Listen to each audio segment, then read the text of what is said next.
Apa yang sebenarnya paling menakutkan dari sebuah film dokumenter? Bukan gambar hutan yang ditebang, bukan suara tangisan masyarakat adat, dan bahkan bukan konflik politik yang muncul di layar. Yang paling menakutkan adalah ketika sebuah film mulai membuat orang bertanya. Karena pertanyaan yang masuk di kepala manusia seringkali jauh lebih berbahaya daripada jawaban yang sudah disiapkan. Segera swasembada pangan dalam waktu yang sesingkat-singkatnya.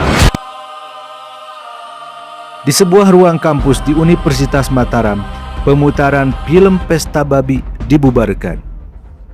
Namun anehnya, semakin dibungkam, nama film itu justru semakin menggema, seperti api kecil yang ditiup angin terlalu keras, dan publik mulai bertanya, film apa sebenarnya yang begitu mengusik hingga diskusinya dianggap berbahaya? Inilah titik ketika dokumenter tidak lagi sekedar tontonan. Ia berubah menjadi cermin, dan masalah terbesar dari sebuah cermin adalah manusia dipaksa melihat sesuatu yang selama ini berusaha mereka hindari. Bayangkan hidup di tanah yang diwariskan leluhur selama ratusan tahun, lalu suatu hari alat berat datang membawa nama pembangunan. Di atas kertas itu disebut kemajuan. Di layar presentasi itu disebut investasi nasional. Tetapi bagi sebagian masyarakat adat di Papua Selatan, itu terasa seperti perlahan kehilangan rumah tanpa pernah benar-benar pindah. Film Pesta Babi membawa penonton masuk ke wilayah Merauke, Bopen, Digol, dan Mapi. Kamera tidak bergerak seperti media televisi biasa yang terburu-buru mengejar headline. Kamera dalam film ini justru diam, memperhatikan, mendengar, membiarkan sunyi berbicara. Dan disitulah rasa tidak nyaman mulai tumbuh. Karena penonton tidak hanya melihat hutan ditebang, mereka melihat identitas yang perlahan dipisahkan dari akarnya. Mereka melihat masyarakat yang bukan sekedar kehilangan pohon, tetapi kehilangan arah hidup yang selama ini menyatu dengan tanah adat. Ada alasan mengapa judul film ini memakai kata Pesta Babi. Bagi sebagian orang luar Papua itu mungkin terdengar asing, bahkan provokatif. Namun bagi masyarakat adat Papua, babi bukan sekedar hewan ternak. Ia adalah simbol kehormatan, hubungan sosial, hingga spiritualitas budaya. Ketika seekor babi hadir dalam ritual adat, itu bukan hanya tentang makan, itu tentang martabat, tentang hubungan manusia dengan leluhur, tentang identitas yang diwariskan lintas generasi. Dan tanpa disadari, film ini sedang menyampaikan pesan psikologis yang sangat dalam. Manusia bisa bertahan hidup tanpa gedung modern, tetapi sangat sulit bertahan ketika identitasnya dicabut perlahan.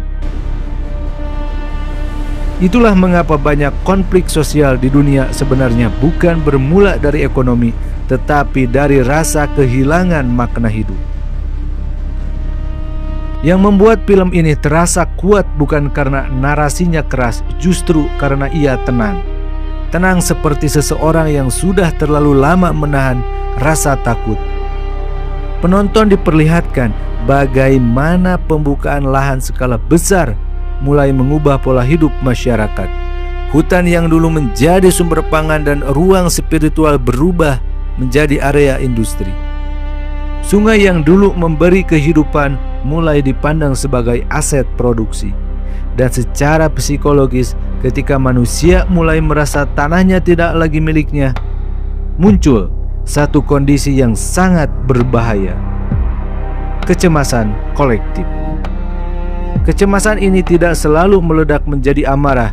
Kadang ia hadir dalam bentuk diam, dalam tatapan kosong, dalam kalimat sederhana seperti, anak cucu kami nanti akan hidup di mana? Pertanyaan yang terdengar sederhana, tapi di alam bawah sadar manusia itu adalah ketakutan paling purba, kehilangan masa depan. Menariknya, kontroversi terbesar film ini justru lahir bukan dari isi filmnya, tetapi dari reaksi terhadapnya. Pembubaran acara nobar di kampus membuat publik mulai curiga. Dalam psikologi sosial ada fenomena disebut forbidden curiosity. Semakin sesuatu dilarang, semakin otak manusia terdorong untuk mencarinya. Ironisnya, upaya menghentikan diskusi justru memperbesar gaung film tersebut. Orang-orang yang sebelumnya tidak tahu pesta babi mulai mencarinya, mulai membaca tentang Papua, mulai bertanya tentang proyek pembukaan hutan. Dan di era digital, rasa penasaran adalah bahan bakar paling kuat untuk viralitas. Film ini disutradai oleh Dandi Laksono bersama Sipri Pajudale, dua nama yang dikenal sering mengangkat isu sosial, lingkungan, dan ketimpangan kekuasaan. Namun yang paling kuat dari dokumenter ini bukan teknik sinematografinya, bukan juga sudut kameranya, melainkan keberaniannya memperlihatkan sesuatu yang sering disembunyikan oleh kebisingan narasi pembangunan. Bahwa di balik setiap proyek besar selalu ada manusia kecil yang mencoba bertahan agar tidak dilupakan. Dan mungkin disitulah alasan mengapa film ini terasa mengganggu bagi banyak orang. Karena pesta babi tidak memaksa penonton memilih siapa yang benar atau salah. Film ini hanya membuka pintu, lalu membiarkan publik melihat sendiri isi di dalamnya. Tetapi masalahnya, setelah seseorang melihat kenyataan dari sudut pandang yang berbeda, sangat sulit baginya untuk kembali menjadi orang yang sama. Itulah kekuatan sesungguhnya dari sebuah dokumenter investigatif. Ia tidak selalu mengubah dunia secara langsung, namun ia bisa menanam satu pertanyaan kecil di kepala manusia. Dan terkadang, satu pertanyaan kecil itulah yang perlahan mengubah segalanya. See you next, gengs.